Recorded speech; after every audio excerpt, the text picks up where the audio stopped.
പ്രിയപ്പെട്ടവരെ, നമുക്കിന്ന് പ്രശസ്ത സിനിമാ താരവും തമിഴ്നാട് നിയുക്ത മുഖ്യമന്ത്രിയുമായ വിജയെക്കുറിച്ച് പഠിക്കാം. തമിഴ്നാടിൻ്റെ എത്രാമത്തെ മുഖ്യമന്ത്രിയാണ് വിജയ്? 9ാമത്തെ മുഖ്യമന്ത്രി. വിജയിയുടെ മുഴുവൻ പേരെന്ത്? കുരുവിള ജോസഫ് വിജയ്. വിജയ് സത്യപ്രതിജ്ഞ ചെയ്തതെന്ന്? 2026 മെയ് 10 ചെന്നൈ ജവഹർലാൽ നെഹ്റു സ്റ്റേഡിയത്തിൽ വെച്ച്. മത്സരിച്ച മണ്ഡലങ്ങൾ: പേരമ്പൂർ, തിരുച്ചിറപ്പള്ളി ഈസ്റ്റ്. പാർട്ടി: തമിഴക വെട്രി കഴകം.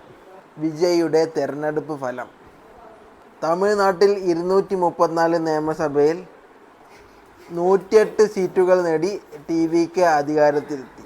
വിജയിയുടെ സർക്കാർ രൂപീകരണം എങ്ങനെയായിരുന്നു? കോൺഗ്രസ്, CPI, ലീഗ് എന്നീ പാർട്ടികളുടെ പിന്തുണയിൽ. സിനിമയിൽ നിന്ന് തമിഴ്നാട് മുഖ്യമന്ത്രി പദത്തിലെത്തുന്ന എത്രാമത്തെ വ്യക്തിയാണ് വിജയ്? 4ാമത്തെ. വിജയ്ക്ക് മുന്നേ ആരൊക്കെ സിനിമയിൽ നിന്ന് മുഖ്യമന്ത്രിയായിട്ടുണ്ട്?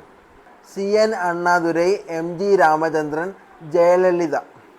തെരഞ്ഞെടുപ്പ് വേളയിൽ വിജയിയുടെ വാഗ്ദാനങ്ങൾ എന്തൊക്കെയായിരുന്നു? അമ്മമാർക്ക് ക്ഷേമ പദ്ധതിയും വിദ്യാർത്ഥികൾക്കായി AI അധിഷ്ഠിത ഹബ്ബുകളും.